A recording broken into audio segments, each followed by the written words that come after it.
Assalamualaikum para pemirsa channel Laskar Mataram Raya. Pada kesempatan hari ini, Mbah Ukit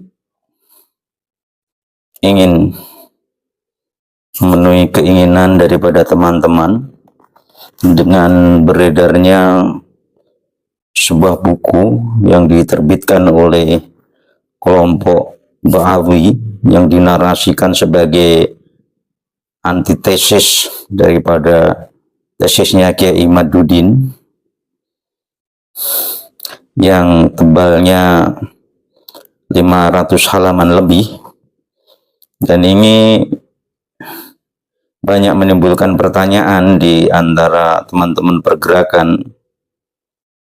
Bagaimana sebenarnya isi kitab tersebut yang digaungkan dan siarkan seolah-olah iboh menjadi antitesa atas tesisnya Kiai Haji Imaduddin.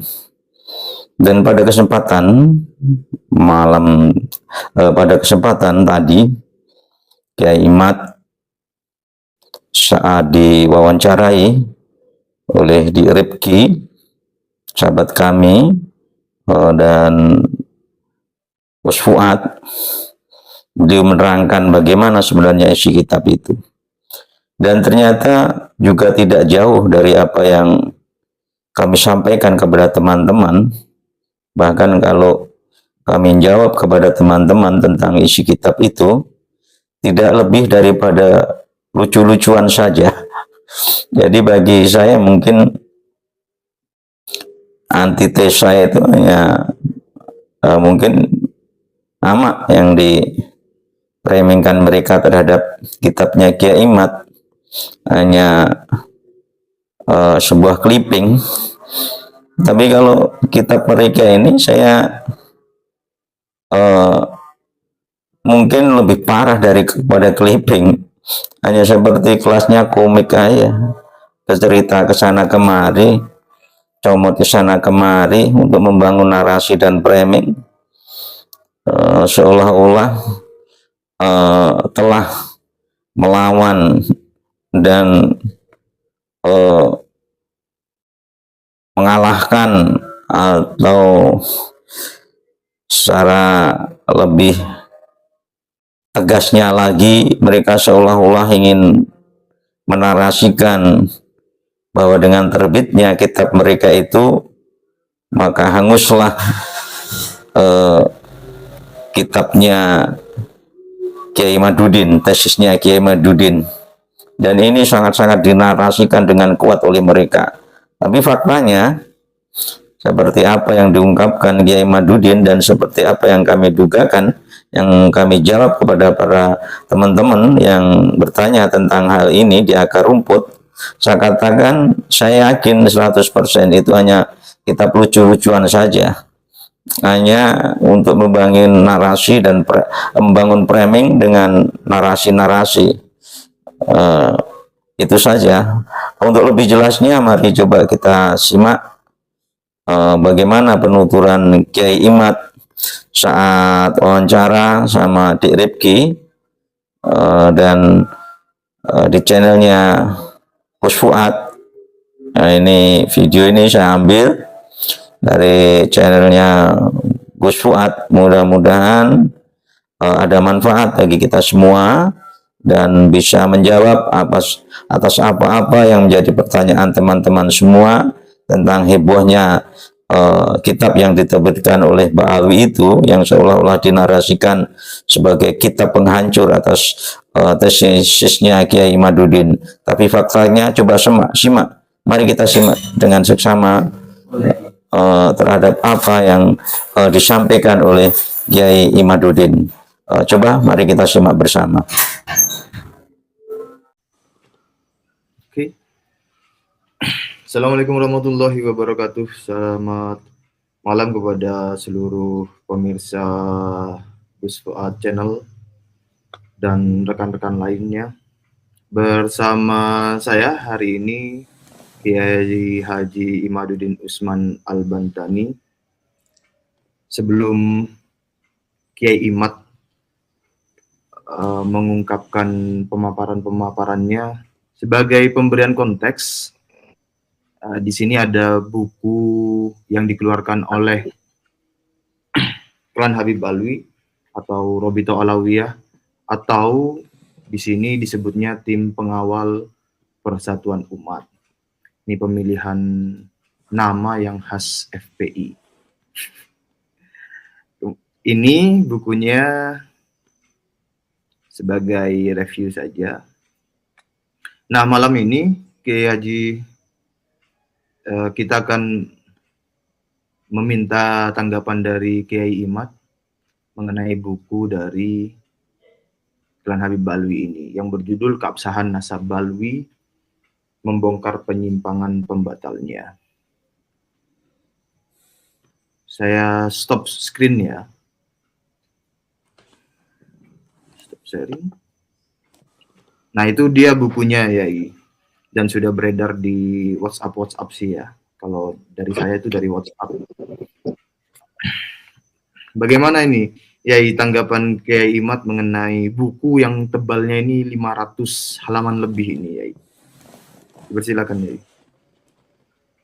Baik, terima kasih Mas Rifki, terima kasih Gus Fuad Channel. Pada kesempatan malam hari ini, saya sapa juga subscriber dari Gus Fuad Channel, semuanya di seluruh dunia. Mudah-mudahan semuanya dalam keadaan mendapatkan kebahagiaan, banyak rizkinya, dan senantiasa mendapatkan naungan kasih sayang dari Allah dan dari Kanjeng Nabi besar Muhammad sallallahu alaihi wasallam. Tadi pagi saya, Mas Rifki, mendapatkan kiriman banyak sekali dari orang-orang bahwa Rabita Alawiyah katanya sudah melansir buku jawaban mereka terhadap ketidakabsahan nasab mereka. Jadi mereka ingin dengan buku itu masyarakat tetap mengakui bahwa mereka nasabnya sahih. Kira-kira demikian itu buku yang saya baca sekilas tadi sore, dan malam hari ini saya akan menanggapi dari buku yang telah beredar itu, dikirimkan dengan masif ke berbagai grup-grup WhatsApp. Saya sudah membuat catatan-catatan. Di dalam catatan saya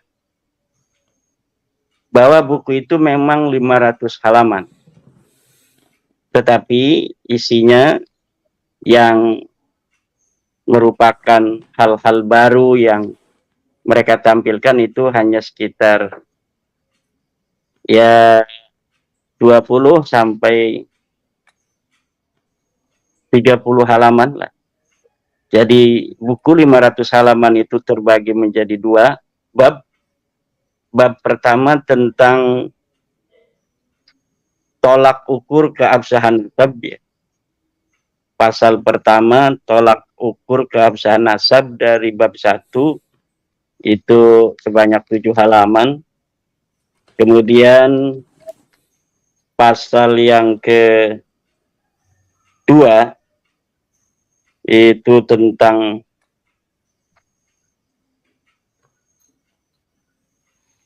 isbat para nasabah non Ba'alawi terhadap keabsahan nasab Ba'alawi versi mereka. Yang pasal ketiga, yang pasal kedua itu sekitar dari halaman 11 sampai 24. Kemudian pasal yang ketiga, pengakuan dan kesaksian para ulama terhadap keabsahan nasab Ba'alawi. Ini pasal ketiga dari halaman 25 sampai halaman 77. Kemudian pasal keempat tentang pengakuan ulama besar Nusantara dari halaman 26 sampai 101 ini. Banyak sekali nih pengakuan ulama besar Nusantara ini pasalnya dibanyakin ini, karena ini yang menarik untuk membawa apa namanya viewer dari orang-orang Nusantara, agar ini ulama-ulama kita ini sudah mengakui gitu. Padahal tidak ada sama sekali, nanti kita akan bahas dari ulama-ulama kita itu yang secara tegas qat'iyyud dilalah yang menyatakan mereka itu mengakui nasab Alawi. Kemudian pasal yang kelima, penetapan nasab dengan cara al-istifadah. Ini dari halaman 111 sampai 121 Mas Rifin. Kemudian pasal ke-6 dari halaman 122 sampai 128, jejak peninggalan pendahulu Ba'alawi di Hadramaut. Ada jejak-jejaknya katanya. Kemudian di bab kedua, ini dari 132, halaman 132 sampai terakhir. Ini tentang membongkar penyimpangan Imaduddin. Jadi menyimpang katanya Imaduddin. Ini nanti kita akan lihat apa saja yang dianggap menyimpang oleh Ba'alawi. Kalau saya dianggap lurus kan mereka rugi kan. Kalau mereka bikin buku kehebatan dan lurusnya logika Imaduddin Usman, wah itu bahaya. Maka penting untuk dibikin sebuah judul penyimpangan Imaduddin Usman. Tetapi masyarakat kita ini kan sudah cerdas. Nah, ini malam hari ini kita hanya ingin sedikit apa namanya apa istilahnya itu mengomentari hal yang penting agar apa namanya masyarakat yang menginginkan saya menjawab itu bisa melihat garis-garis besar apa sebenarnya yang bisa apa namanya diperhatikan secara agak serius dari buku 500 halaman yang isinya itu tulisan-tulisan yang nggak penting dari Facebook pun. Siapa saja orang yang apa namanya itu membantu mereka dimasukin itu tulisan-tulisan Facebook dan sebagainya. Itu kalau yang membela saya kan yang dari profesor, dari para akademisi itu kalau dimasukin dalam kitab mungkin itu udah 5.000 halaman itu sudah bisa itu, karena banyak sekali saya lihat itu di dalam apa Google Search orang-orang yang juga ternyata membahas tentang diskursus nasab ini dan membela saya atau memberikan apa namanya apresiasi terhadap penelitian saya. Jadi kalau itu dibukukan seperti bukunya Hanif Alatas etc. ini, itu bisa 5.000 halaman itu Mas Rifi ya. Baik, saya awali malam hari ini dengan kalimat seorang ulama. Bismillahirrahmanirrahim. Wa min huquqihi sallallahu alaihi wasallam ayyu an nuhibbahu wa nuhibba ahla baitihi wa an nahfadha nasaba dzurriyyatihi ila yaumil qiyamah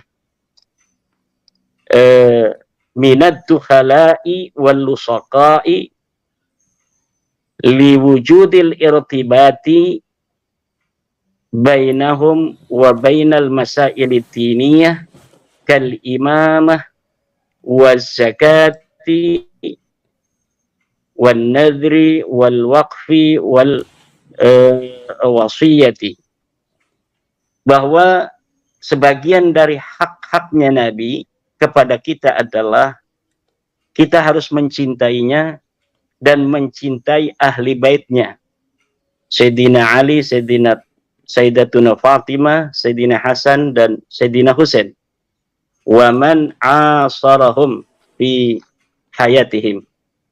Kemudian sebagian daripada hak-haknya Nabi besar Muhammad sallallahu alaihi wasallam juga adalah an nahfadha nasaba dzurriyyatihim ila yaumil qiyamah minad dukhala'i wal lusaqa, yaitu menjaga nasab-nasab dzurriyyat Nabi dari para penyusup-penyusup dan para pencangkok-pencangkok. Liwujudil irtibati bainahum wa bainal masailid diniyah, karena adanya kaitan antara keturunan Nabi dan masalah-masalah agama. Kal imamah, seperti imamah, menjadi al-imamul a'zam. Yang kedua adalah wal zakat, seperti zakat, wan nadri dan nadar, wal wasiyati wasiat, wal waqfi dan wakaf, wal imamil mahdi dan imam mahdi. Kenapa kita harus menjaga nasab keturunan Nabi? Karena ada masalah-masalah agama yang berkaitan dengan keturunan Nabi, seperti al-imamatul uzma, yaitu ketika kaum muslimin bersepakat seluruh dunia untuk mengangkat seorang imam, maka disyaratkan harus Quraisyiyun, seorang dari keturunan Quraisy. Haplogrupnya harus J1. Kemudian masalah zakat, kita tidak boleh untuk memberi zakat kepada Bani Hashim dan Bani Muthalib. Maka berarti kita harus meneliti mana yang bukan Bani Hashim, mana bukan Bani Muthalib, atau kita meneliti dari mana yang Bani Hashim, mana yang Bani Muthalib, sehingga kita tidak memberikan zakat kepada mereka. Begitu pula dalam bab nadar, wasiat, wakaf. Orang yang bernadar, saya akan memberikan uang 1 miliar kepada keturunan Nabi yang ada di kampung Bojong Soang. Nah, itu berarti harus tahu mana keturunan Nabi dan mana bukan. Kemudian Imam Mahdi, dan ini yang paling berbahaya ini, Mas Rifki. Imam Mahdi itu akan turun menurut kita Ahlussunnah wal Jamaah di akhir zaman nanti dari keturunan Nabi. Apabila hari ini kita tidak betul-betul untuk meneliti siapa turunan Nabi dan siapa yang bukan turun Nabi, tidak menelitinya kita, maka akan ada orang-orang yang mengaku Imam Mahdi dari bukan turun Nabi.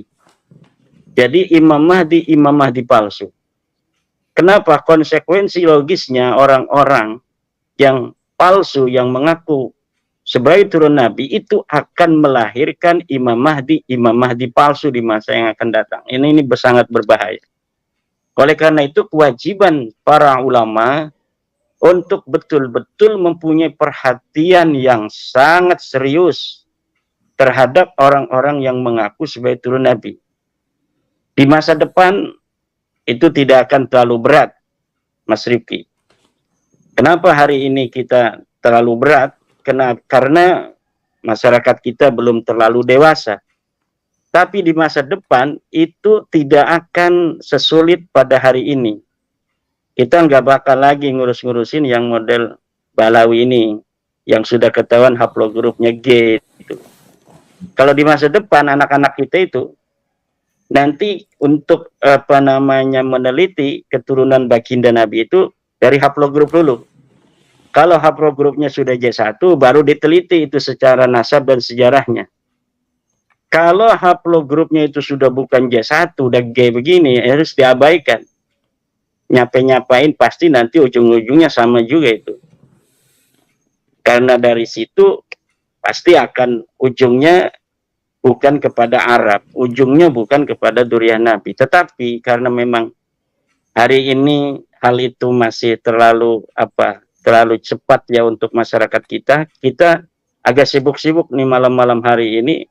Mas Rifki juga harus begadang membahas tentang tulisan-tulisan yang ditulis oleh timnya Rabita Alawiyah yang 500 halaman yang katanya judulnya keabsahan megalomania itu namanya. Kita akan bahas satu-satu. Ini agak santai, nggak apa-apa, agak lama juga. Yang pertama, dari sambil ngerokok aja Mas Rifi, nggak apa-apa. Siap. Dari bab 1 dulu. Pasal 1, tolak ukur keabsahan nasab, halaman 7. Ya Imat. Dalam buku menyatakan bahwa para pakar teori ilmu nasab menyebutkan beberapa torik jalan antara untuk mengisbat nasab, keabsahan sebuah nasab. Jika satu saja terpenuhi, maka nasab itu sah. Ini selalu diulang-ulang itu oleh Hanif Alatas, bahwa metode menetapkan nasab itu torik, jalan ada 4, banyak sekali. Kalau misalnya satu saja sudah terpenuhi, maka katanya itu sudah sah nasab itu. Nah, di dalam buku ini yang disebutkan oleh Hanif Alatas itu cuma 2. Pertama tentang tercantum di kitab nasab, 2 tentang suhrah dan istifadah, dan dua-duanya tertolak. Metodologi isbat nasab yang disebutkan oleh buku Rabita Alawiyah ini, buku resmi Rabita Alawiyah ini tertolak. Pertama, tercantum dalam kitab nasab katanya. Ini yang ditulis oleh Rabita Alawiyah kan. Dalam buku Rabita Alawiyah ini, sebuah nasab harus tercantum di dalam kitab nasab. Sebagaimana kita ketahui, silakan baca buku terbaru saya tentang literatur kitab-kitab nasab dari abad ke-3 sampai abad 13 yang menyebutkan Ba'lawi itu baru kitab Tuhfatul Talib 996 Hijriah, 650 tahun setelah wafatnya Ahmad bin Isa, orang keturunan Nabi asli yang diakui oleh mereka sebagai luhur mereka. Jadi mereka mengakui Ahmad bin Isa yang ada di 345 Hijriah abad ke-4. Kemudian penulisan mereka sebagai keturunan Ahmad bin Isa itu baru ada di kitab Tuhfatul Talib tahun 996 Hijriah.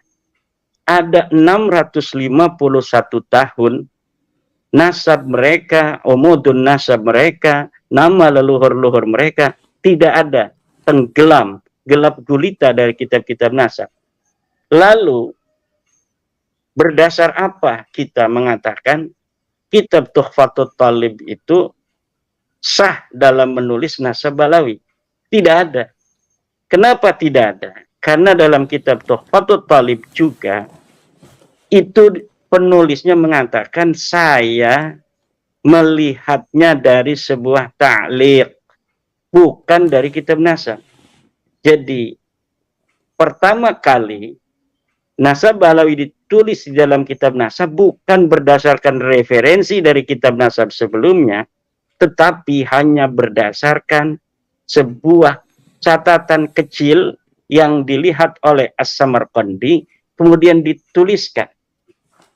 Ini namanya seorang an-nasabah al-mutasahil, seorang ahli nasab yang sembrono memasukkan sebuah riwayat yang tidak jelas, riwayat yang tidak ada referensinya, riwayat yang ghair muhaqqaqah, kemudian dituliskan di dalam kitabnya. Kemudian teori suhrah istifadah yang kedua. Ini suhrah istifadah pun sudah sering sekali saya mengatakan, tetapi untuk agar masyarakat kita ini bisa tercerahkan, ya kita ulangi lagi bahwa suhrah istifadah memang betul bisa digunakan untuk menetapkan nasab, tetapi dia punya syarat. Syaratnya apa? Syaratnya dia alla alla yasbuta ma yukhalifu. Mana itu saya lupa.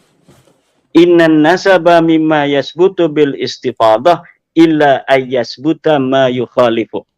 Bahwa nasab memang sebagian dari apa yang bisa ditetapkan dengan istifadah, kecuali sudah jelas ada yang menentang. Sedangkan nasab Ba'lawi ini sudah jelas ada yang menentang. Bukan hanya ada yang menentang, ketiadaan riwayatnya selama 651 tahun itu sebenarnya sudah cukup. Bahwa nasab mereka memang nasabun muhdasun, nasab yang jadi-jadian. Kemudian ketika hari ini, nah istifadah itu sebenarnya untuk hari ini. Ini istifadah ini bahwa Hanif Alatas Ba'lawi. Rizik Syihab Balawi itu istifadah namanya tuh kan. Nah, istifadahnya apa furo itu tidak berkonsekuensi terhadap istifadahnya usul. Usulnya siapa? Ubaidillah. Untuk mengetahui surah istifadahnya Ubaidillah dari mana? Kita harus melihat sekitar zaman Ubaidillah, kitab-kitab yang ditulis di zaman itu. Kitab yang ditulis banyak, tetapi tidak ada satupun yang mencatat. Yang mencatat keturunan Ahmad bin Isa lainnya banyak. Dari mulai abad ke-5 sampai abad ke hari ini. Tetapi yang mencatat bahwa Ahmad bin Isa mempunyai anak Ubaid itu baru di abad 10, 651 tahun. Begitu. Itu teori itu teori yang sudah jelas. Di dalam kitab fikih pun itu Ustadz Ma'ruf Qasim ya, Kiai Ma'ruf Qasim, Ustadz Yusuf Romli. Itu tinggal baca aja tuh seluruh kitab-kitab fikih tentang istifadah, suhrah, tasamu' itu mempunyai syarat yang satu, yaitu dia tidak boleh bertentangan dengan dalil. Adamul mu'arid, adamud dafi, itu istilahnya macam-macam itu. Saya tambahkan lagi nih di dalam kitab Ilmu Nasab, Muqaddimah fi Ilmin Nasab. Idza wujidatir rik'atu as-sahihatu batalat tawaturul mukhalifu. Terlihat di dalam Muqaddimat halaman 72. Idza wujidatir rik'ah, apabila ditemukan sebuah kitab as-sahihatu yang sahih, batalat tawaturu, maka batal itu surah istifadah al-mukhalifu yang bertentangan dengan rik'ah yang tadi ditemukan itu. Itu sudah sangat jelas. Ini Hanif Alatas mengutip kitab Muqaddimat, mengutip kitab Rasail, bahkan ditaruh di dalam buku-buku yang tadi itu, yang baru itu ditaruh. Itu saya kadang-kadang ketawa. Itu lafadznya ditaruh, lafadz yang menyerang mereka sendiri itu ditaruh di situ. Itu apa maksudnya itu? Jadi lafadz sebuah kaidah yang sendiri gitu Mas Rifki. Itu ditaruh di kitab itu, di dalam buku ketidakabsahan nasab Balawi itu gitu. Yang 500 halaman. Itu banyak sekali yang menyerang mereka sendiri, kemudian ditaruh di dalam halaman-halaman itu. Apakah menganggap sebenarnya masyarakat kita ini nggak bakal baca itu gitu, hanya melihat tebelnya udah ada jawaban. Mungkin yang diharapkan seperti itu, tetapi kita di dalam untuk memberikan pencerahan terhadap masyarakat ini tidak boleh kita bosan. Kita harus, karena ini masalah berhubungan dengan kemuliaan dan kehormatan keluarga Nabi besar Muhammad SAW. Tidak boleh ada orang-orang yang bukan keturunan Nabi mengaku keturunan Nabi bi ghairi haqqin. Tidak boleh ada orang yang berhaplog grup selain J1 hari ini mengaku keturunan garis laki-laki kepada Rasulullah. Masa ini belum terlalu mengkristal, tapi masa depan tidak bisa lari lagi. Maka menurut saya dengan berbagai macam alasan-alasan yang ditulis itu sebenarnya akan semakin membuat susah bergerak anak cucu mereka di masa yang akan datang. Ini saya bukan nakut-nakutin, tapi memang algoritma masa depan itu seperti itu nanti yang akan terjadi. Ilmu pengetahuan kebenaran itu tidak bisa untuk dilawan dengan sesuatu yang gair maksus. Ilmu pengetahuan kebenaran itu verifikatif. Hal-hal yang tidak verifikatif masa depan akan ditinggalkan oleh peradaban.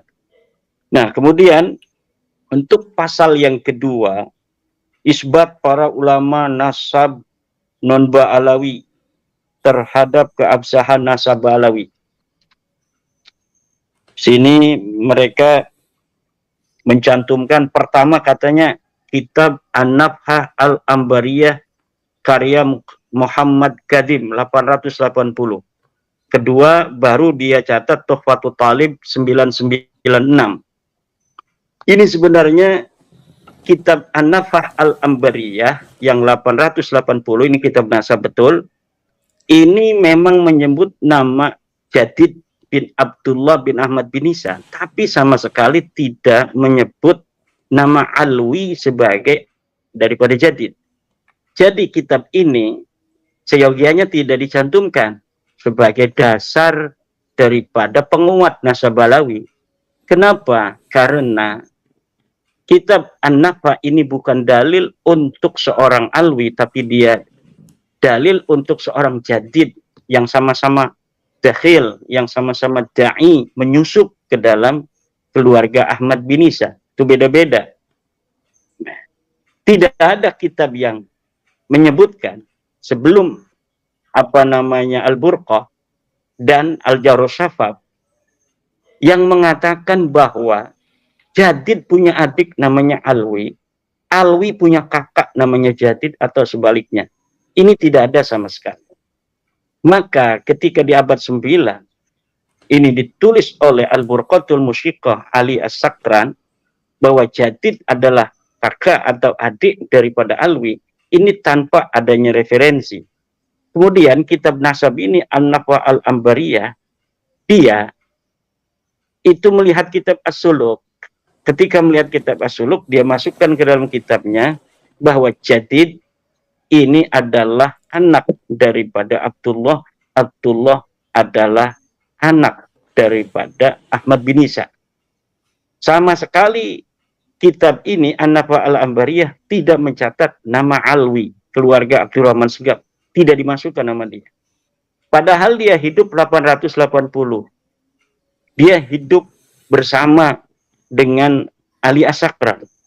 Tentunya Ali As-Sakran sebagai ulama sudah terkenal dong waktu itu, tetapi tidak dimasukkan sebagai adik daripada Jadid, leluhurnya Ali As-Sakran. Tidak dimasukkan juga Ali As-Sakran ini sebagai keluarga bagian dari Ahmad bin Isa. Oleh siapa? Oleh An-Nafah Al-Ambariyah. Kenapa tidak dimasukkan? Ya karena memang bukan siapa-siapa dari keluarga Jadid. Ini masih di abad 880. Jadi tidak berarti disebutnya seorang Jadid itu bisa menjadi bukti dari keluarga Bahlawi, tidak bisa. Karena memang Jadid ini adalah historis, dia ulama besar. 620 dia hidup sebagai ulama yang dicatat oleh para ulama-ulama. Tapi dia bukan keluarga Abdurrahman As-Segaf. Tiba-tiba di abad 9, dari 620 itu, tiba-tiba Ali As-Sakran 895 mengakui Jadid sebagai kakak daripada Alwi. Ini yang tidak ada referensinya. Jadi kitab An-Nafah Al-Ambariyah ini tidak bisa untuk dijadikan dalil bagi keluarga Bahlawi. Dia adalah dalil penyusupan bagi keluarga Jadid, tapi dia bukan dalil untuk keluarga Bahlawi. Baru kitab Tuhfatul Talib ini secara jelas ditulis Alwi bin Abdullah bin Ahmad bin Isa. Tetapi sayangnya ini pengarangnya As-Samarqandi ini dia mengatakan bahwa aku memasukkan keluarga Abdurrahman Segaf ini Alwi sebagai keturunan Ahmad bin Isa bukan dilihat dari kitab yang ditulis oleh para ulama nasab, tapi aku melihatnya dari sebuah kertas, melihat dari sebuah ta'liq, kemudian dia masukkan ke dalam kitab itu. Nah, bagaimana bahasanya? Qultu ra'aitu fi ba'di ta'aliq. Aku berkata, aku melihat dari sebagian ta'liq, catatan-catatan kecil, bukan dari catatan seorang ahli nasab. Nah, kemudian antara An-Nafah Al-Ambariyah yang 880 itu, Mas Rifki, dengan kitab Tuhfatul Talib 996, ini mereka sama-sama menyusup kepada Abdullah, tetapi anehnya mereka tidak koordinasi. Harusnya kalau mau nyusup bareng-bareng koordinasi dong. Koordinasinya gimana? Ini An-Nafah Al-Ambariyah kan ngomongin Jadid, dia masuk ke dalam Abdullah bin Ahmad bin Isa. Kemudian keluarga Alwi masuk nih kepada Abdullah Ahmad bin Isa. Harusnya mereka koordinasi. Ini ngomong, nanti kamu sebut ya nama saya. Jadi nanti punya adik namanya Alwi. Kemudian di kitab Tuhfatul Talib juga begitu. Alwi punya kakak namanya Jadi. Tapi ini masing-masing tidak ada koordinasi. Ini nyebutin keluarga sendiri sampai Ahmad bin Isa. Ini nyebutin keluarga sendiri sampai Ahmad bin Isa. Padahal dia yang nulis orang Yaman. As-Samarqandi al-Yamani. Nah ini sebuah tanda bagi orang-orang yang berakal untuk bisa mengetahui ini awalnya ini demikian ini sebenarnya. Jadi nanti apa yang akan ditulis oleh Hanif Alatas, katanya ratusan kitab itu tidak ada gunanya. Kenapa tidak ada gunanya? Nah ini saya hanya sebutkan dua ini aja. Dari An-Nafa al-Ambariyah, kemudian Tuhfatul Talib. Yang lainnya itu semuanya adalah mempunyai referensi dari dua kitab ini. Jadi yang lain itu nanti, yang ratusan itu yang dimiliki hari ini oleh Hanif Alatas, Imam Anu, Syekh Anu mengatakan, ya semuanya akan kembali kalau kitab nasab kepada dua kitab ini, selain kitab nasab itu kepada kitab tasawufnya Syekh Ali bin Abu Bakar As-Sakran 895 Hijriah. Jadi hanya ada di abad 9 itu saja. Kemudian apa yang diucapkan oleh ulama tentang kitab-kitab yang hari ini banyak, tapi ujungnya cuma satu, yaitu Al-Burqatul Musiqah. Karena An-Nafa al-Ambariyah ini dengan kitab Tuhfatul Talib ini ujungnya nanti ke kitab Syekh bin Abu Bakar As-Sakran Al-Burqah itu, kembalinya ke situ. Kata ulama begini tentang kitab yang banyak itu. Ini bisa dilihat di dalam kitab Muqaddimat fi Ilmil Ansab. La yuhtajju li kasratil masadiri idza kanat kulluha tunqalu min aslin wahidin. Tidak bisa dijadikan hujah banyaknya kitab-kitab apabila semuanya dinukil dari asal yang sama. Kitab Ba'alawi hari ini yang menerangkan Ba'alawi sebagai turun Ahmad bin Isa ratusan, betul, tetapi semuanya mentok kepada Al-Burqatul Musiqah itu. Yang kata Mas Romel itu mentoknya enggak ke Al-Burqah, ke Al-Jawhar Sabab, ya sama-sama beda beberapa tahun saja. Sebenarnya saya menganggap dua ini akan merupakan sebuah kesatuan, tapi karena orang-orang awam, nanti para peneliti tidak akan bisa mengakses kitab Jawhar Sabab karena memang tidak berani dicetak itu oleh orang-orang Yaman itu karena bermasalah. Penulisnya ini disebut meninggal 742 atau 732 itu. Tetapi di dalam kitabnya ada orang-orang yang hidup di abad ke-9. Itu kan aneh kan? Katakanlah Al-Jawhar Sabab itu betul-betul karya orang di abad 9. Siapa namanya? Itu yang mesti dijawab dulu kan. Mencari seorang Abdurrahman Al-Khatib itu susah sekali itu. Kenapa susah? Ya karena memang ini sosok bermasalah. Bagaimana sosok bermasalah? Ini bisa jadi kitab ini karangan Ba'alawi, kemudian diatribusikan pada seorang ulama yang bernama Abdurrahman Al-Khatib itu. Kemudian apakah sebelumnya ini Mas Rifki ada ulasan dulu atau yang perlu ditanya? Ya. Berarti kitab setelah kitab nomor 1 dan nomor 2 ini itu secara prinsipil tidak perlu dibahas ya, karena ujungnya adalah pada kitab poin nomor 1 dan poin nomor 2, yaitu An-Nafhah dan Tuhfatul Talib, di mana kitab An-Nafhah Al-Ambariyah dan Tuhfatul Talib itu bersumber ke Al-Burqah Al-Musiqah Ali As-Sakran, begitu ya. Iya.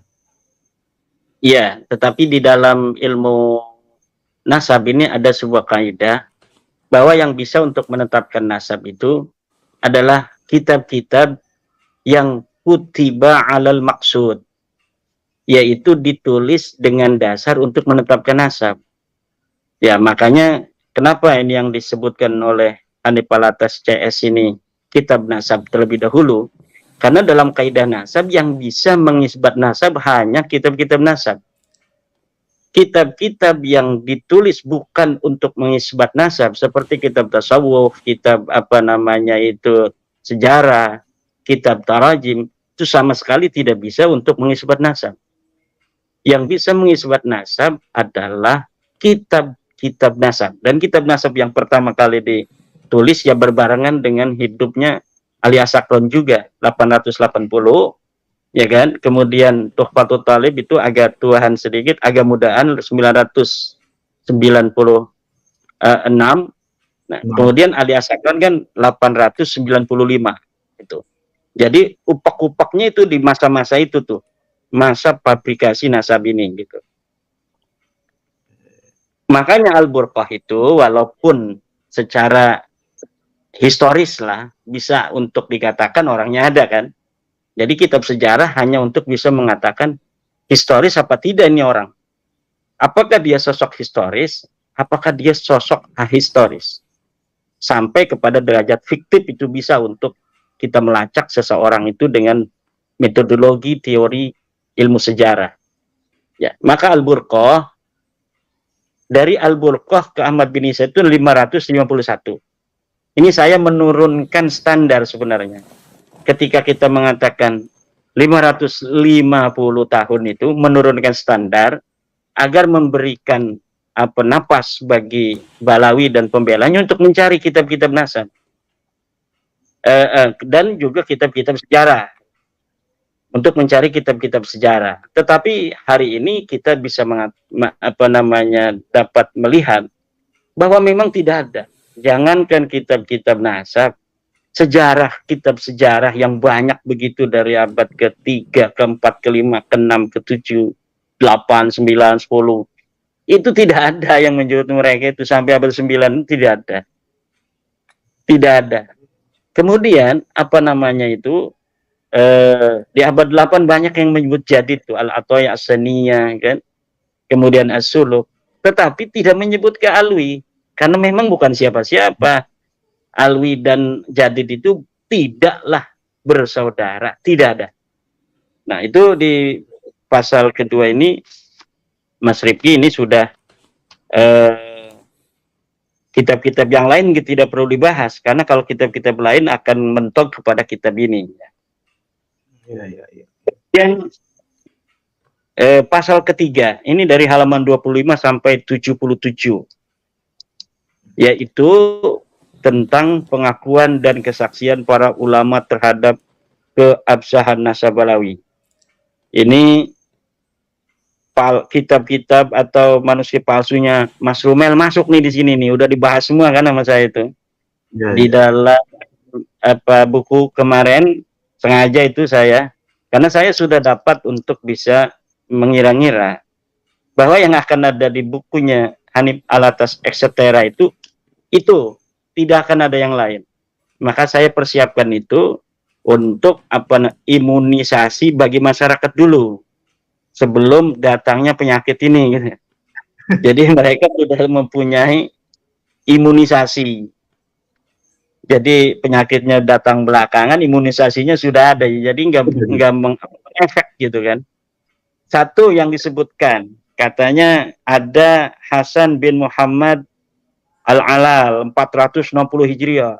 Sudah ada 460 Hijriah. Keluarga Balawi disebutkan. Namanya Hasan Muhammad Al-Alal. Hasan Muhammad Al-Alal itu bukan siapa-siapanya Balawi. Dia cucunya Ahmad bin Isa asli dari Muhammad Abu Ja'far. Namanya anak Ahmad bin Isa kan Muhammad tuh. Ini keturunannya nih Hasan Al-Alal. Sebutkan 460 Hijriah. Punya sanad yang menyebut nama daripada Ubaid segala macam, itu sudah terbukti sanad palsu tulisan Salim bin Jindan. tahun 1969 beliau wafat. Beliau orang baik, orang soleh di dalam hal lain. Tapi dalam sejarah dan sanad hadis tidak boleh dijadikan pegangan. La yuhtajju bih, tidak bisa dijadikan pegangan, wala yu'tamadu alaih, dan tidak boleh dijadikan tetegenan. Kemudian Abul Qasim An-Nafat 490 sudah ada itu, silakan di dalam buku saya, manuskrip palsu Balawi versi Rumel Abbas, di situ sudah ada. Hasan bin Rashid ada juga tuh di kitab saya itu, di buku saya, silakan lihat itu para netizen. Dan Hasan bin Rashid ini bukan manuskrip palsu, ini manuskrip benar, tetapi menerangkan tentang jadid. Jadid itu sekali lagi tidak ada kaitan dengan alwi, dia tidak punya kakak namanya alwi, atau tidak punya adik namanya alwi. Jadid dan alwi orang lain, disaudarakan nanti di abad 9, namanya saudara ketemu gede, tadinya bukan siapa-siapa kemudian dipersaudarakan gitu kan. Kemudian ini tahun 638 katanya kan sudah ada, tidak, itu masalah jadid. Kemudian tempat manuskrip Syekh Umar bin Sa'ad 667, sanad palsu, sudah saya bahas juga dalam kitab saya. Al-Ataya As-Saniyah 778, kitab asli tapi menerangkan jadid, bukan menerangkan tentang alwi, tidak ada kaitan jadid dan alwi. As-Suluk 732, betul ada itu kitab asli tapi tidak menerangkan alwi, itu menerangkan jadid, tidak ada kaitan jadid dengan alwi. Nah, sampai di situ saja kitab-kitab non nasab yang di bawah abad ke-9. Yang lain itu yang 180 itu semuanya akan kembali kepada Al-Burqatul Musyiqah 895 Hijriah dan tidak bisa dijadikan patokan, sebagaimana kaidah yang telah saya sebutkan, la yuhtajju li kasratil masadir idza kanat kulluha tunqalu min aslin wahidin.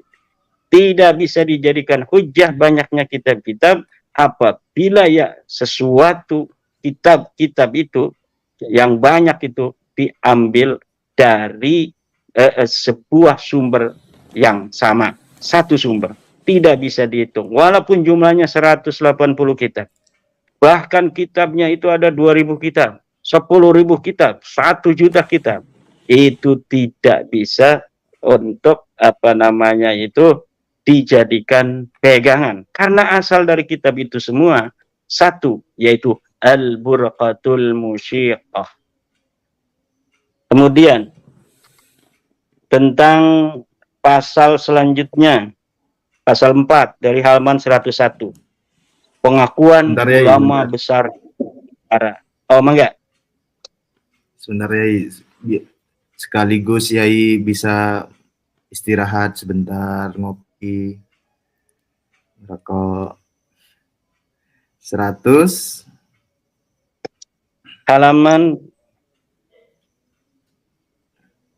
berapa ini? 78. 78 ya. 78 sampai 101. Ya. Tentang pengakuan ulama besar Nusantara terhadap status Ba'alawi sebagai zuriat Nabi SAW. Ya, katanya kan di situ ada tulis tuh Syekh Nawawi Tenara, itu ada dalam kitab Uqudul Ujen. Kemudian ada Syekh Hasyim Asy'ari, ada ulama-ulama lain disebutkan. Cari yang tegas dari ulama-ulama itu yang menyatakan bahwa Ba'alawi turun Nabi. Tidak ada. Itu menyebut Sayyid, itu di situ Hanif Alatas nulis. Kan Imam Hadratus Syekh Hasyim Asy'ari menyebutnya Sayyid. Kalau menyebut Sayyid itu berarti mengakui turun Nabi. Sayyid itu ya memang ada turun Nabi disebut Sayyid, tapi bukan turun Nabi juga disebut Sayyid banyak. Jadi Kalau masih nyebut Sayyid, masih nyebut Habib itu kan, itu bukan sebuah tanda dan ciri bahwa mereka mengakui nasabnya. Tanya aja, mengakui enggak ada kan? Coba Mbah Mun di situ ditulis mengakui Balawi sebagai turun Nabi. Mana dalilnya? Kalau Mbah Mun mengakui bahwa Sunan Kudus itu turun Nabi, saya punya dalilnya. Ada videonya. Tapi kalau Mbah Mun mengakui ini Habib ini adalah turun Nabi, tidak ada itu dalilnya. Kemudian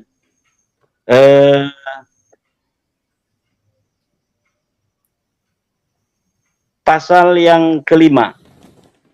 Jadi untuk kita tidak usah banyak membahas tentang ulama-ulama Nusantara itu, karena ulama Nusantara yang disebutkan itu hanya tidak mengatakan mereka bukan turun Nabi, tapi tidak ada kata-kata mereka yang menyatakan bahwa itu keturunan Nabi. Terutama Syekh Hasyim Asy'ari, yang saya maksudkan itu adalah dengan Syekh Nawawi At-Tanara Al-Bantani. Termasuk Mbah Mun, 3 orang itu. Kalau yang lain itu ya kurang terkenal gitu kan. Pasal yang kelima dari 111 sampai 121. Penetapan nasab dengan cara al-istifadhah. Wah, ini lagi dibahas tuh sampai 111 sampai 121. Ini 10 lembar tentang surah dan istifadhah. Ini semua yang ada di situ kalau diteliti oleh orang yang faham tentang baca kitab, maka itu akan kelihatan bahwa dalil yang mereka sampaikan yang disebutkan dalam buku Hanif CS itu adalah dalil yang akan membuat nasab mereka itu rungkat sendiri. Itu kalau dibaca kemudian dipahami dengan teliti dan dengan pemahaman yang benar. Dan ini kalau misalnya ditaruh di meja ilmiah, itu akan ketawa itu para para peneliti, akademisi. Ya, akademisi yang misalnya menjadi juri ya kan. Yang menjadi juri itu akan ketawa. Ini kenapa ditaruh di sini katanya. Padahal ini yang merungkatkan, ini yang menjadi dalil yang membatalkan kalau ditaruh di sini. Misalnya dengan surah istifadhah. Itu di semua ibarat-ibarat para ulama itu semuanya ditaruh tentang adamul mu'arid, tentang adanya tidak boleh bertentangan dengan yang sebelumnya, termasuk yang saya katakan tadi tentang Ibnu Hajar Al-Asqalani dalam kitab Al-Jawabul Jalil, itu ditaruh di situ sebagai penguat daripada nasab mereka katanya, padahal itu adalah yang merungkatkan teori syuhra dan istifadhah. Jadi syuhra dan istifadhah itu memang bisa digunakan selama tidak bertentangan dengan adanya dalil, dengan adanya ta'an bin nasab. Kalau adanya ta'an bin nasab, dalil atau pengingkaran daripada orang yang disuhrakan, misalnya seorang anak sudah syuhra sebagai anak daripada si fulan, kemudian tiba-tiba fulan mengatakan sebenarnya dia itu bukan anakku, maka itu sudah gugur semua itu syuhra dan istifadhah atau tasamu itu sudah tidak bisa lagi digunakan. Nah, itu dalilnya semua di situ. Ada di dalam buku ini nih. Kemudian ada, ya. Saya cari-cari belum ketemu. Situ bahasa Arab. Itu iya. Kan itu nanti akan waktunya panjang. Jadi nanti biar ulama mendengar ini kan. Wah, saya teliti nanti gitu. Di situ semua ibarat-ibaratnya itu yang mengatakan surah istifadhah boleh digunakan selama tidak ada penentang. Semuanya ada di situ. Kemudian pasal yang ke-6 tentang jejak peninggalan pendahulu Ba'alawi di Hadramaut 122 sampai 128. Ini hanya ada beberapa lembar ya. 6 halaman jejak peninggalan pendahulu Ba'alawi di Hadramaut. Apa jejaknya? Ada makam, ada rumah, ya kan? Ada masjid, Ya. Bagaimana orang yang tidak, apa saya? Jangan ngomong.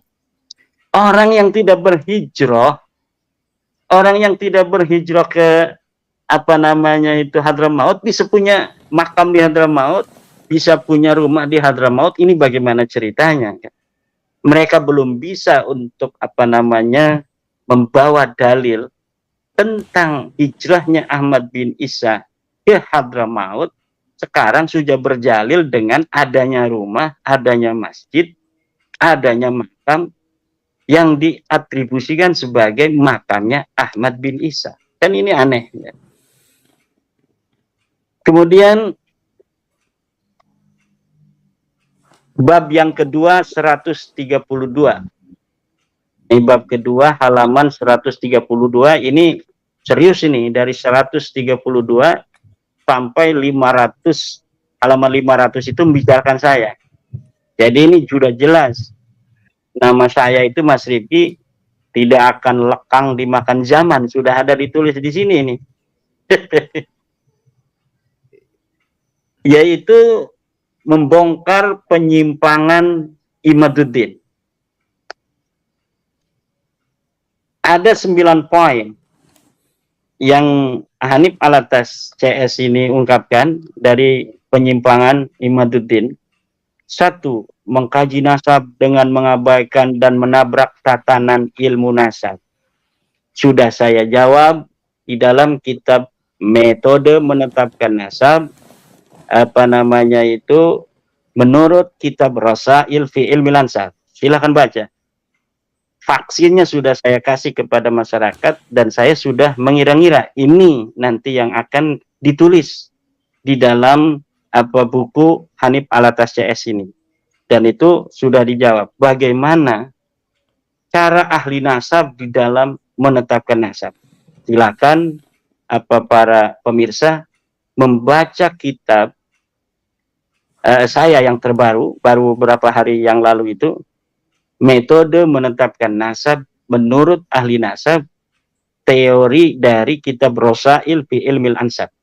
Di situ sudah ada teori-teori 7 apa namanya itu jalan metode untuk menetapkan nasab. Semuanya tidak bisa menetapkan nasab balawi. Silahkan dibaca dan nanti kita bisa diskusikan kalau ada yang tidak apa namanya itu setuju itu ya. Tetapi saya yakin karena dengan bahasa yang sederhana saya bikin itu siapa saja akan bisa memahaminya. Kemudian menentang, mengabaikan dan merendahkan pengakuan para ulama muktabar terhadap keabsahan nasab balawi. Menentang, mengabaikan, jadi saya ini dianggap menentang, mengabaikan dan merendahkan pengakuan para ulama muktabar terhadap keabsahan nasab balawi. Ya ini ngadu domba saya dengan para ulama. Dalam dunia ilmiah itu siapa orangnya, tapi mana dalilnya. Jadi tidak dilihat dari siapa, tetapi dilihat dari dalilnya mana. Di dalam kitab Muqaddimat ini Mas Rifki dikatakan, man ladaihi hujjatun yuqaddamu ala man laisa ladaihi hujjah. Orang yang punya dalil harus didahulukan daripada orang yang tidak punya dalil. Jadi bukan siapa. Imaduddin tidak muktabar sekarang. Tapi nanti 100 tahun lagi mungkin ada yang nulis keramat-keramat saya kan. Zaman hidupnya Syekh Nawawi apa disangka nggak ada yang benci sama Syekh Nawawi. Pada zaman hidupnya Ahmad bin Hambal apa disangka Imam Ahmad bin Hambal tidak yang benci. Pada saatnya Imam Syafi'i apa disangka Imam Syafi'i tidak ada yang benci. Sama seperti sekarang ini manusia-manusia itu di dalam bagaimana mereka bermuamalah sama, ada yang mendukung, ada yang tidak mendukung, ada yang mencaci, ada yang memuji dan lain sebagainya. Tapi ketika sudah meninggal dunia, para ulama itu ketika ulama masa kemudian tidak ada lagi muzahamah di dalam dirinya dengan ulama yang sudah meninggal itu. Makanya semuanya berpegang teguh mengagungkan ulama yang sudah tiada. Mbah Hasyim mengatakan, Mbah Hasyim pada masa Mbah Hasyim hidup belum tentu mereka akan ikut Mbah Hasyim. Buktinya Gus Dur aja dicaci maki kok. Ulama-ulama NU terus dicaci maki, Kiai Said Agil Sirot dicaci maki oleh mereka.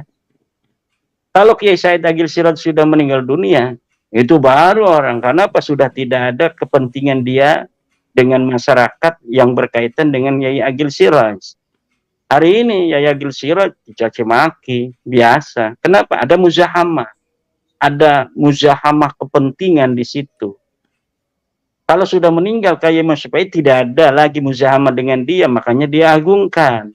Mbah Hasyim Asy'ari sudah tidak ada, makanya diagungkan. Mbah Mun sudah tidak ada, makanya diagungkan. Ulama-ulama yang masih hidup itu ada muzahamah dengan kepentingannya.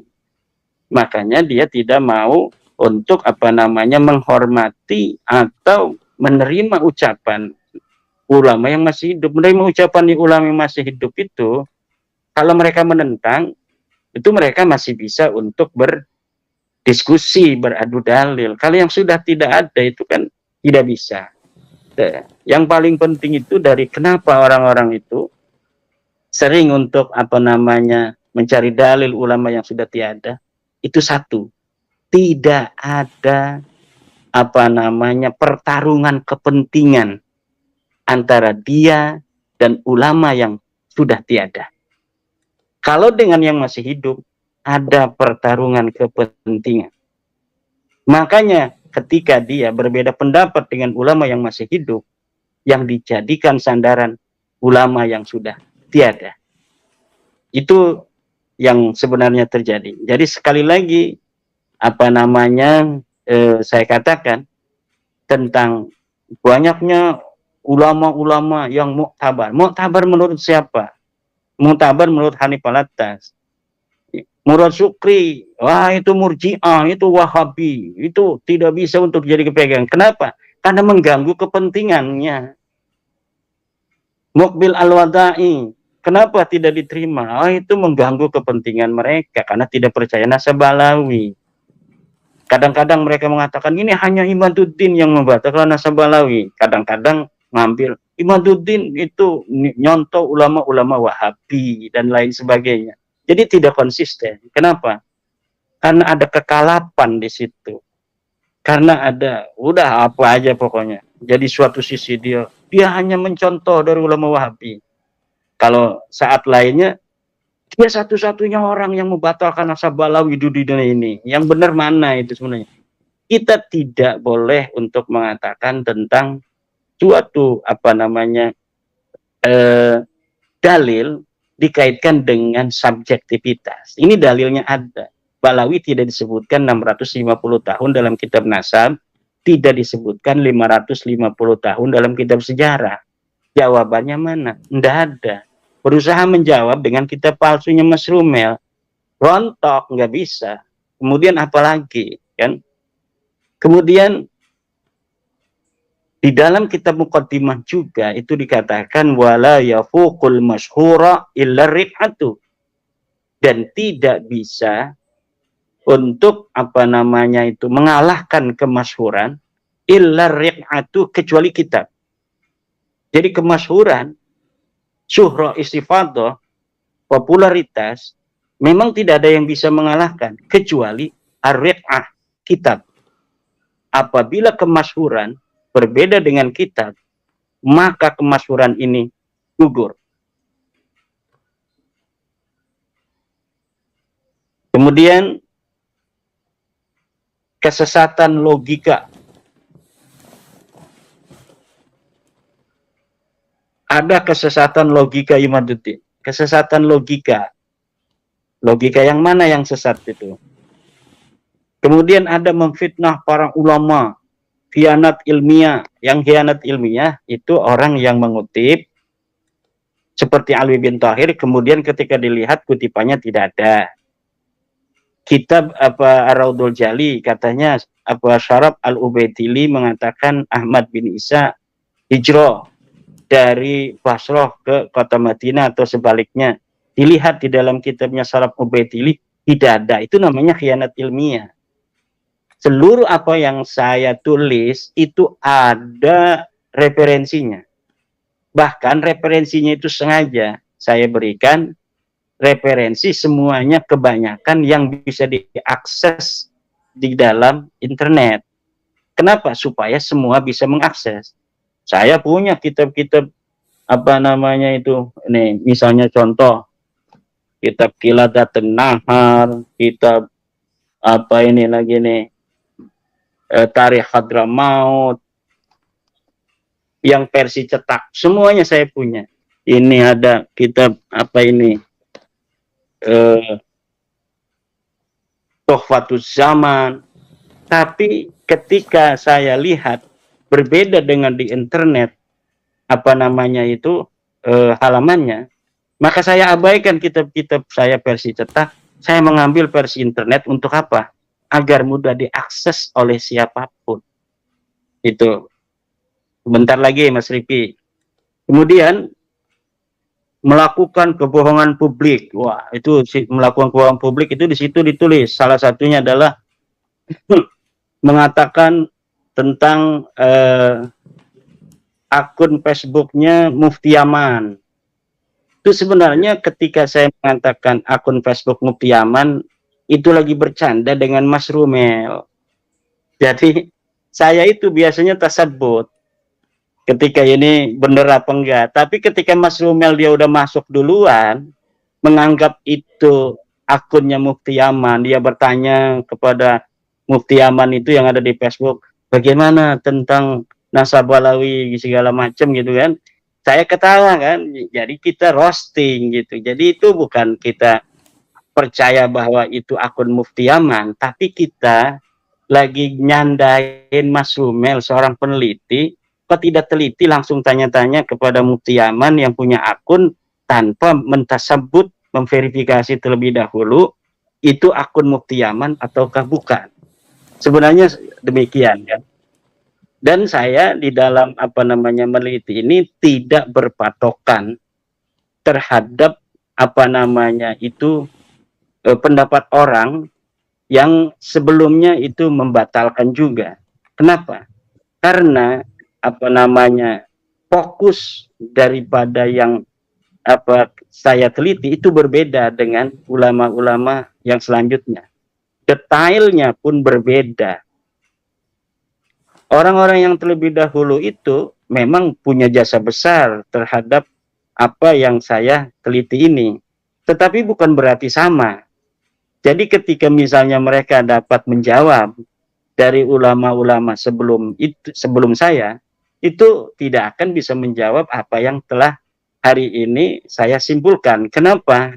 Karena memang walaupun ada kesamaan, tetapi tidak persis sama. Di dalamnya ada penambahan-penambahan data-data yang lebih akurat, penemuan-penemuan baru, gitu kan. Kemudian, Yai Mat, ya, boleh masuk dulu. monggo. Ya, Yai Mat tadi maaf saya terlempar, jadi saya apa namanya terlewat beberapa bahasan ya. Kembali ke tentang kitab PDF itu tadi, berarti Kiai Mat ini tidak hanya ngambil dari PDF, tapi kitab cetaknya pun punya ya? Iya. Oh iya. Saya kitab cetak itu lama udah punya, tetapi ketika saya apa namanya melihat di dalam internet, yang versi di internet itu dalam arsip, dalam kitab-kitab yang bisa digapai oleh para orang-orang yang tidak punya kitab, berbeda. Saya akan mendahulukan halaman yang ada di dalam internet, kecuali memang tidak ada di internet itu yang bisa diakses oleh semua orang, maka kemudian saya menggunakan halaman versi cetak ini. Berarti yang dimaksud berbeda itu berbeda halamannya gitu ya? Iya. Misalnya di sini nih, ini kitab Tuhfatuz Zaman.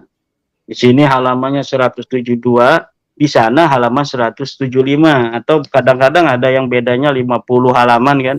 Saya gunakan versi yang ada di internet itu. Kenapa? Agar nanti orang meneliti itu mudah untuk mendapatkannya. Baik, ya Iman. Monggo. Bentar lagi ini. Yang ketujuh, menjiplak pemikiran orientalis dan non-aswaja. Ini yang sudah saya sebutkan tadi. Ya, apa namanya, menjiplak pemikiran. Kadang-kadang ngomongnya menjiplak. Kadang-kadang ngomongnya hanya Imaduddin yang mengatakan nasab Balawi itu terputus. Nah, jadi tidak ada konsistensi. Yang terpenting adalah mana dalilnya. Imaduddin ketika membatalkan ada dalil apa tidak? Saya punya dalil. Mana orang-orang yang menyambungkan dalilnya? Tidak ada. Di dalam buku 500 halaman itu tidak ada dalil tentang ketersambungan nasab mereka. Kemudian tidak punya kompetensi dalam ilmu nasab. Yang punya kompetensi siapa dari Rabita? Silahkan diundang di Win Wali Songo, SMS, jangan bahas nasab kan. Akhirnya ketakutan itu Win Wali Songo tidak jadi kan. Nah, sekaligus saja nih pada kesempatan malam hari ini, siapa saja dari universitas yang ada di Indonesia yang bersedia untuk menjadi tuan rumah, silakan undang kami, saya dan Rabita Alawiyah untuk membahas nasab Balawi ini. Misalnya ada universitas di mana saja, yang penting sifatnya ilmiah. Gak usah bawa-bawa pendukung saya atau pendukung daripada Rabita Alawiyah. Cukup para dosen, para akademisi, para juri, kemudian saya dan perwakilan Rabita. Kalau masih penasaran untuk tentang metodologi dan teori-teori ilmu nasab, apakah saya itu mempunyai kompetensi di situ ataukah tidak. Baru kita akan tahu apabila sudah ditukar pikiran saya dengan pikiran dari perwakilan Balawi itu. Mana yang paham ilmu nasab, mana yang tidak paham ilmu nasab. Kemudian tentang ke-9, membatalkan nasab dengan tes DNA. Saya memang membatalkan nasab dengan ilmu nasab dan ilmu sejarah plus tes DNA. Dan kita tidak bisa berpaling dari kemajuan teknologi di masa yang akan datang. Masa yang akan datang tidak seperti hari ini. Hari ini tidak seperti waktu saat saya kecil. Saat saya kecil, itu Mas Rifki, kalau sudah jam 7:30, itu dimatikan petromak itu dari ruang tamu, kemudian kita disuruh masuk kamar dengan lampu tempel. Tahun 87 baru masuk listrik itu di Kresek. Kemudian ada telepon, kemudian ada HP. Hari ini internetnya kita bisa bicara antara orang yang ada di Jawa Tengah, Mas Rifki, dengan saya yang ada di Banten. Dalam satu waktu di tempat yang berbeda. Jadi siapa saja yang melawan ilmu pengetahuan, terutama tes DNA ini, akan menyesal di masa yang akan datang. Lebih baik mencari cara untuk bagaimana menyesuaikan diri untuk menanti masa di mana di masa itu siapa saja yang mengaku keturunan siapa akan kelihatan. Mau tidak mau, DNA ini akan digunakan oleh negara untuk menjaga kesehatan masyarakatnya dan lain-lain. Dan di situ semuanya akan nampak nanti. Ini tes DNA G, ini tes DNA J, ini tes DNA O. Nggak bisa lagi hari itu untuk mengelak lagi. Jadi tidak ada lagi bagi kita seharusnya untuk bersiap-siap menanti masa yang penuh dengan kemajuan di masa yang akan datang. Jangan bikin susah anak cucu kita. Kemudian ini sudah selesai ini membatalkan nasab dengan tes DNA. Juga ada satu yang ditampilkan tadi saya lupa oleh buku Mas Hanif Alatas itu tentang banyaknya stempel dari Raja Al-Qaitiyah dengan Raja Al-Kasiriyah 100 tahun yang lalu sudah tanda tangan katanya. Begini, di dalam teori ilmu nasab nih, dalam kitab ilmu nasab yang ada di dalam Muqaddimat fi ilmin nasab, la ibrata bi kasrati tawaqi'i illam yakunin nasabu sahihan. Tidak ada gunanya banyaknya tanda tangan kalau nasab itu tidak sahih. Fakasratu tawaqi'i la tasihhu la tusahhihu khata'an wa tawqi'u hujjatun ala man waqa'a la hujjatun ala ghairi. Banyaknya tanda tangan itu tidak mensahihkan nasab yang salah, dan penandatanganan itu hanya hujjah bagi orang yang tanda tangan, bukan hujjah bagi orang yang tidak tanda tangan.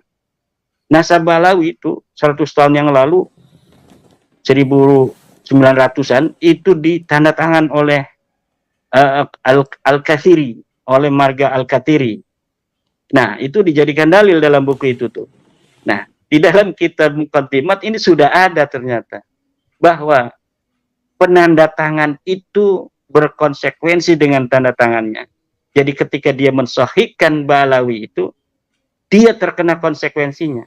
Yang tidak menandatangani, tidak mensahihkan, maka tidak mempunyai konsekuensi apapun. Hari ini pun ulama-ulama yang masih para kiai-kiai itu yang masih mempercayai nasab Balawi, dia terkena konsekuensi. Apapun itu konsekuensi tentang didawir atau dimintai duit, harus nyium tangan, kalau enggak menghormatin nanti kamu kualat, itu yang masih mengaku itu.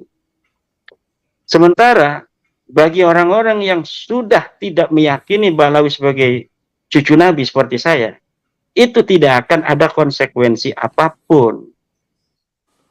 Kemudian ada yang ngomong, bagaimana nanti kalau di akhirat? Kita lihat di akhirat antara saya dan Rumel Abbas, bagaimana pangkatnya di sisi Rasulullah Muhammad Sallallahu Alaihi Wasallam.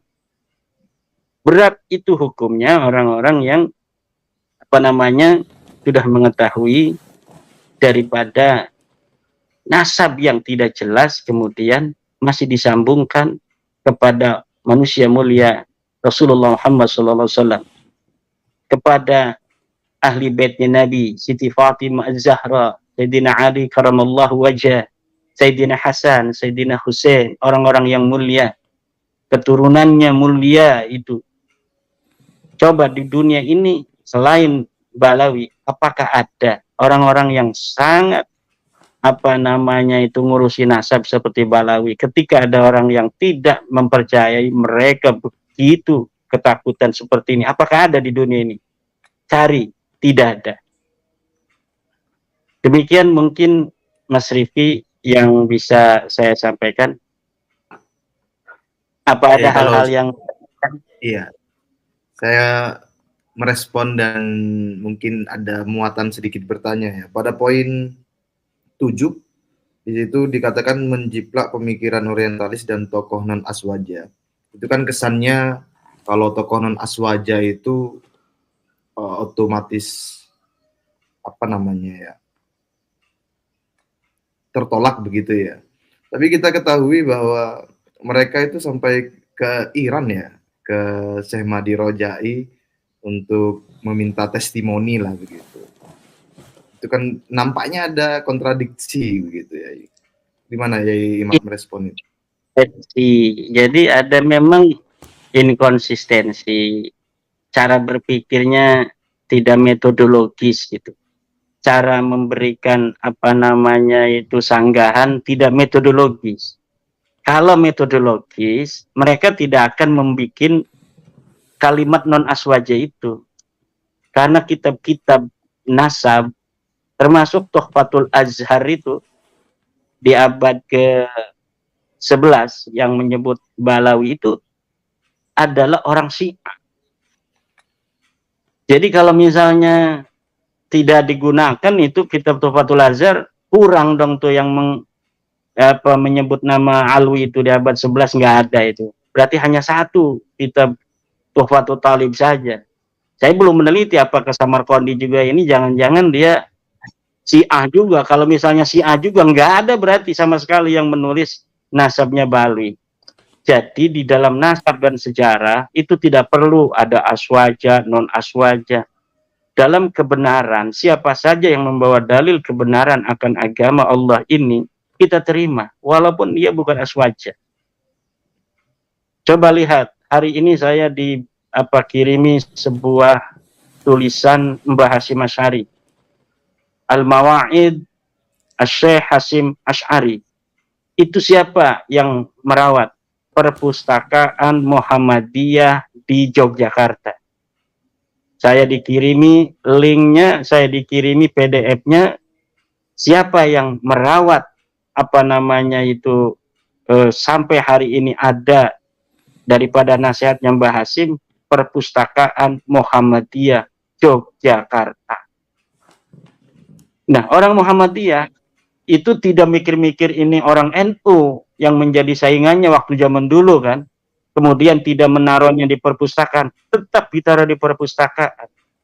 Kalau kita mau nyari itu di lemarinya kiai-kiai NU mungkin susah mencari mawaidnya Mbah Hasyim Asy'ari itu.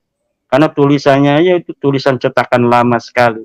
Nah, dari situlah sejarah kebenaran, dalil dari siapapun, kalau itu memang bisa diterima dengan akli, bisa diterima dengan nakli, apalagi ada ijma di sana, maka kita terima siapapun itu yang membawanya.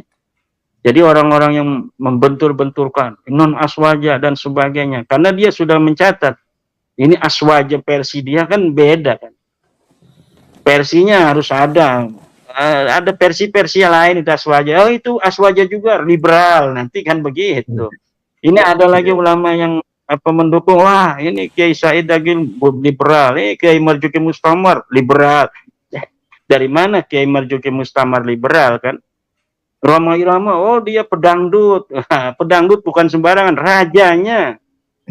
Ini raja dangdut, jangan sembarangan. Ulama, kiai dari zaman dulu dia itu berdakwah kan. Jadi kalau yang tidak mendukung nanti akan mendapatkan serangan dari pribadi, dari hal-hal lainnya, kredensi dan sebagainya. Tapi kalau yang mendukung mereka dibesar-besarin, walaupun hanya seorang TikToker itu akan dianggap ulama gitu, dibawa-bawa kemana-mana sekarang. Ya, dia bukan majelis ulama di kecamatan Acan kan, nggak ada di struktur NU, nggak ada di struktur kecamatan sebagai misalnya di majelis ulama kecamatan. Nah, kalau misalnya ada orang yang di majelis ulama kecamatan itu berarti udah diakui itu, karena tidak mungkin sesuatu yang bersifat umum, yang bersifat sebuah jabatan strategis, misalnya komisi fatwa kecamatan gitu, itu tidak mungkin dia sembarangan untuk angkat oleh ulama. Tapi karena mendukung dia walaupun tidak tercatat sebagai pengurus MUI kecamatan, tidak tercatat sebagai ranting NU di kampungnya, dibesar-besarin hanya TikToker. Untuk apa? Karena untuk literwich, untuk agar iklan untuk mereka. Demikian Mas Rifki. Yai, satu lagi boleh Yai? Boleh. Ya, itu poin 8 itu kan disebut juga dalam 9 poin penyimpangan kan. Berarti poin 8 ini dikatakan penyimpangan. Tidak punya kompetensi dalam ilmu nasab. Tadi ya Imat sudah menyinggung siapa dari Robito Alawiyah yang ilmu nasab. Tapi saya ingin memperdetail. Kalau netizen bertanya apakah Ali Asakron itu ahli nasab gitu? Apakah pertanyaan itu valid ya? Dia tidak ada kitab nasabnya. Kitab kan yang Ali Asakron bukan ahli nasab kan? Itu kitab tasawuf itu hanya kitab tasawuf diselipkan tentang nasab dia gitu, tentang leluhur-leluhur dia. Jadi tidak ada yang mengatakan Ali Asakron itu ulama nasab, dan tidak ada ulama-ulama nasab yang sekeliling dia yang menyebut nama dia sebagai ahli nasab. Ini As-Samarqandi, kemudian An-Nafah Al-Ambariyah semasa dengan dia. tidak ada yang menyebut ahli asakron sebagai ahli nasab. Jadi ya kompetensi itu sekarang orangnya masih hidup bisa dijajal. Bagaimana kompetensinya terhadap ilmu nasab. Disebutkan gurunya siapa dalam ilmu nasab. Orang cerdas itu bisa baca, bisa meneliti. Kita banyak guru yang tentang metodologi, tentang bagaimana istimbat, tentang bagaimana ijtihad, tentang bagaimana tarjih, tentang bagaimana meneliti hadis. Lah ilmu nasab ini nggak ada apa-apanya dengan ilmu hadis. Saya ini S2-nya ilmu hadis, S3-nya juga ilmu hadis. S3 saya ilmu hadis, ilmu tafsir dan ilmu hadis. Cuma nggak saya terusin. Capek mesti itu. Iya. Tapi alhamdulillah saya sudah, walaupun hanya 2 semester kurang, itu bisa memahami apa yang kira-kira akan diajarkan berikutnya itu, karena memang sudah ada sanadnya ke S3-nya itu. Sudah ada sanad S3, kemudian berhenti ya kan, tetapi sudah ada sanad S3-nya itu tuh, tentang ilmu hadis dan ilmu tafsir. Meneliti hadis itu lebih detail daripada meneliti ilmu nasab. Lah ilmu nasab itu hanya beberapa nama-nama, kita menghafal nama dari 1 sampai 40. Kemudian kita lihat kanan kirinya. Ilmu hadis itu rijal hadis Imam Bukhari, rijal hadis Imam Muslim, rijal hadis Imam Ibnu Majah, rijal hadisnya Imam Turmudi, rijal hadisnya Ad-Dailami, rijal hadisnya Imam Malik, rijal hadisnya Syafi'i, rijal hadisnya Ahmad. Itu beda-beda semua. Itu diteliti apakah ada pertemuan, apakah ada satu masa, apakah dicukupkan satu masa saja tanpa pertemuan, apakah bisa diterima, kemudian siapa saja muridnya, setelah diketahui muridnya, gurunya siapa saja, setelah diketahui siapa gurunya, bagaimana kapasitas dia dalam kediriannya, dalam adalah, dalam fasakohnya dan sebagainya, itu diteliti. Itu lebih detail daripada hanya meneliti nama-nama, ini nyambung, ini anak siapa, ini anak dia atau bukan. Itu lebih mudah daripada meneliti sebuah hadis. Ya. Ini kan ini nomor 8 ini, saya sekedar mengulangi, tidak punya kompetensi dalam ilmu nasab. Ini kan berarti poin ini juga berlaku bagi Klan Habib Alwi, Robito Alawiyah dan para pendukungnya kan ya. Kalau kita menggunakan poin ini begitu. Kan begitu ya. Ini artinya kan poin yang juga blunder untuk diri mereka sendiri. Gimana? Siapa gurunya Taufik Sigap itu jadi ketua Robito Alawiyah dalam ilmu nasab? Ya.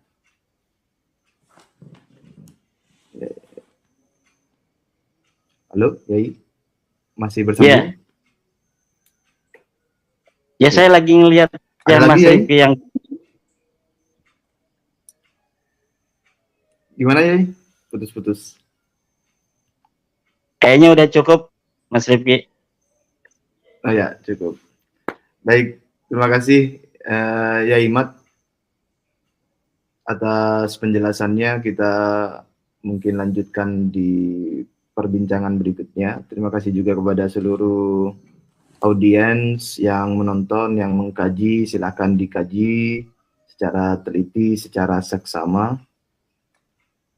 Apakah ada last statement dari Yai Mat sebelum saya tutup?